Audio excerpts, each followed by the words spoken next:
Today we have an Americana compilation. Story number 1. The headline says, John D. Jr. makes princely gift to New York. This article originally came from New York. It says, when John D. Rockefeller Jr. was a little boy and went horseback riding and carriage riding, for this was before the days of motor cars up around the northern end of Manhattan Island, he used to pull up his pony or have the coachman stop the horses when he got to the top of a high knoll not far from Dyckman Street and situated between Broadway and the Hudson River, and he would say to himself, "This is a view that everyone in New York ought to see, and someday I'm going to buy all this land hereabouts and give it to the public as a park so that everyone may enjoy it." He was right about the view, for from that knoll one may see far up the Hudson, even to the crest of Storm King Mountain on a clear day, and away southward to the bay, and far eastward to Long Island, and even to the Atlantic sweeping beyond that. And now he has made good his boyhood resolve, for he has made a formal offer to New York City of 50-odd acres of ground in the Dyckman region for use as a public park, provided the city will do certain things about connecting it with a certain other public open space, that of Fort Washington Park, which lies to the southward along the riverfront. Mr. Rockefeller purchased 3 large parcels of property last fall on the far Upper West Side. The southernmost and most valuable was the estate of C.K.G. Billings, the noted horseman. This contains a magnificent residence, as well as large stables, garages, and a swimming pool. Next was what is known as the Hayes property, and above that of Schaeferland. The latter property touches Dyckman Street at its northeast boundary. The whole tract is about 2/3 of a mile long.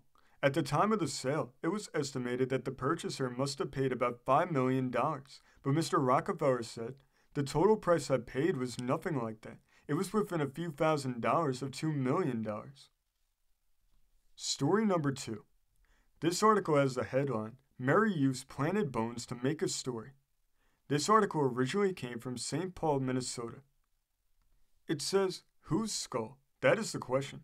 John Heller, Chief of Police of Shakopee, Minnesota, would like to know this, for Heller is perplexed, perhaps even a trifle flabbergasted by recent developments. In this town, where Heller has been exercising watchful waiting for many moons, there was found a few days ago a leering skull and bones, all pointing to death and constituting basis for an investigation. From then on, according to the best information available, the disciple of Sherlock Holmes has followed his pursuit, stalking ancient clues to fruitless end. One day found him so busily engaged that energetic telephone central was unable to announce any greater success than we are trying to find him. Back at Charlie Hartman's butcher shop, the find was made by pedestrians. Howard began work on the case immediately.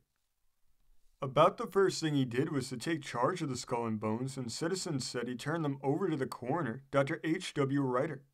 Dr. Reiter declared, "I haven't got them," which lends ground to the belief that the skeleton, equipped with as many leg, arm, wrist, and finger bones as it could pick up, has reassembled itself and is waiting for a night propitious for a gamble on some tin roof. Meantime, to keep history straight and to prevent even the shadow of a blot from falling on the police chief's record, it is declared that the skull was a human skull, but it came from a college cadaver. As for the bones, they included 5 ribs of a cat, the thigh of a Plymouth Rock poet, the left foreleg of a dog, and 2 vertebrae from a cow. All were placed in the ground back of the butcher shop by jolly youths who wanted to make a story, and they made it. Story number 3. The headline says, Hasty action costs hotel management $2,500. This article originally came from Pauling, New York. It says, Mrs. Sadie Disbrow Hurd, wife of Robert C. Hurd, engaged in the real estate business, recently won a verdict of $2,500 in the Supreme Court of Poughkeepsie in her action for $20,000 damages against the Astor Hotel Company of New York. The action was tried before Justice Platt and a jury, and was brought as a result of alleged humiliating treatment the plaintiff received from the hotel management after embracing her husband at the door of her room on the evening of August 17th last. Mrs. Hurd was at the hotel with a woman friend. Her husband arrived at the hotel, and coming upon him unexpectedly as she opened the door of her room, she threw her arms around his neck and kissed him.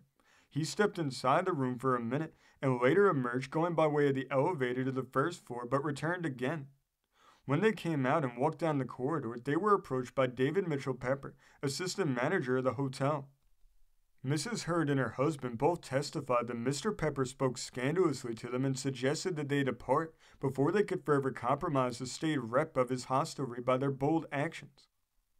When Mr. Hurd expostulated, according to the wife's testimony, Mr. Pepper said, "Well, if you were Mrs. Hurd and if he is Mr. Hurd, that puts a different face on the matter." Mr. Pepper and the other witnesses for the hotel maintained that the investigation was conducted in a courteous manner and denied that anything was said that could be construed as a direct accusation of unbecoming frivolities or that any reflection was cast upon either Mr. Hurd or Mrs. Hurd. Story number 4. The headline says, "Poison warning effective as the real thing." This article originally came from Kansas City, Missouri. It says, "It was a nice garden Ernest A. Fuller had in the rear of his home. So nice, the pedigreed dogs and cats of the neighborhood made it a daily rendezvous to the detriment and dilapidation of the sprouts therein, and the impairment of Mr. Fuller's amiability. So one day a week ago, he spent some ostentatious moments in the garden, and then went to the front yard and put up a sign with big red letters. 'Poison in this backyard. Look out for your dogs and cats.' And the garden flourished, and Mr. Fuller beamed. But the Persians and the Spitzes languished indoors, and such outdoor exercises as they got was at the end of a stout short tether. A delegation of neighbors waited on Mr. Fuller. In substance, he is said to have commanded them to the fact that in these crucial times of food scarcity, it behooves each and all to conserve the food supply.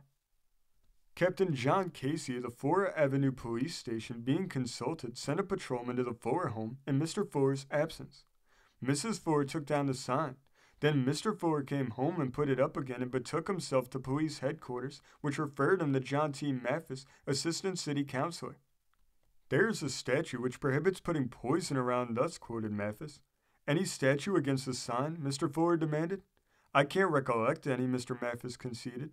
'Then that's all right,' said Mr. Fuller. 'There never was any poison.'" These stories came from the great state of Michigan, being reported in the Wakefield Advocate of July 14th, 1917. Thank you for joining us today.